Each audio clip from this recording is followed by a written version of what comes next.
Jesus, the light of our life. Jesus, the light of your life.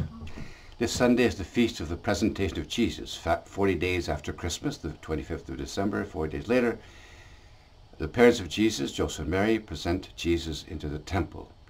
And the church calls this the feast of the presentation of the Lord.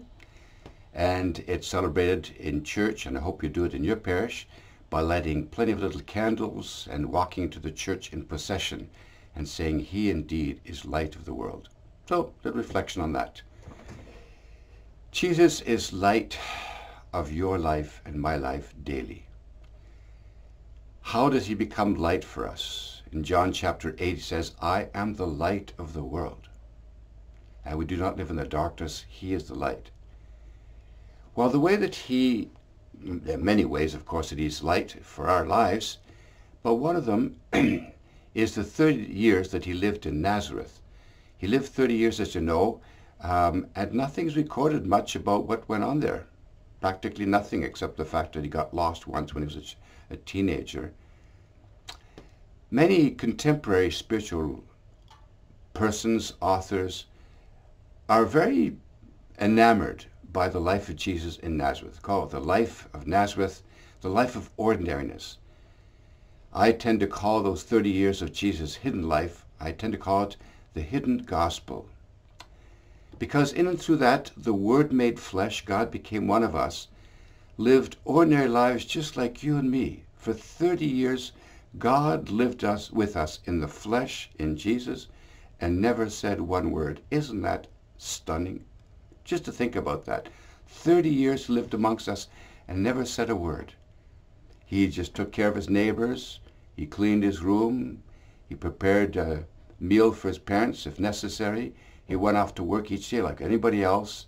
He's a good neighbor. He helped out those who were thirsty and took care of folks you might have seen on the highways who were hurting and brought them to some dispensary or help. For 30 years, Jesus did ordinary things just like you and me, like we do every day. You know, we wash our cars here, and where I live, there's about 3 feet of snow right now, 4 feet of snow. It's minus 25 degrees. It's getting a little coolish. Jesus would have done just the ordinary things, clean off his car just like we would. He lived with the same struggles as we did. This morning I woke up with a torticolis, we call it in French, kind of a neck soreness, you know. Well, he had those things too. What did he do? Well, he lived it just like we did. So light of the world, Jesus, means that the ordinariness of our daily lives is where we meet the presence of the Trinity. Remarkable. If the ordinary brushing of your teeth and going off to work and smiling to your neighbors and trying to be of some service and being honest in your taxes and so on, all this is an expression of Jesus' light of the world in our lives. So the life of Nazareth is the light of Jesus in our life. And God wanted to sanctify the ordinariness of our daily existence.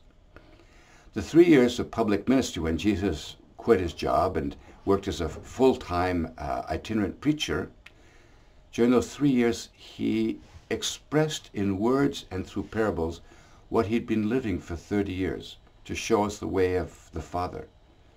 And at the very beginning of his ministry was the Magna Carta of his ministry, which he enunciated on the Mount of Galilee.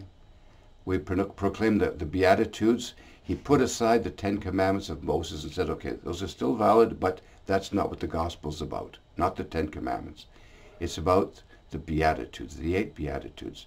Blessed are the humble. Blessed are the gentle. Blessed are those who are merciful. Blessed are peacemakers. Blessed those whose hearts are genuinely pure. Wonderful. The Magna Carta of a human life. And that becomes light for us. And we become a spark of his light. As Christians, by our baptism, we are a spark of his light in this world. And how do we live that? Just by doing what you have to do. If you're elderly and you can't walk and you have trouble, you're in bed all the time, well, you just serve the Lord in your bed by smiling, being service, being gracious. Each one of us in our own way. Jesus is light, and his light is life for us all and shows us the way of living our ordinary lives with a little extra. they become extraordinary lives in the service of Christ. So whatever you do today, whatever actions you take, whatever thoughts you have, people that meet, conversations you have, do so in the light of life, in the light of Christ. So blessed day to you, blessed feast of the presentation this Sunday.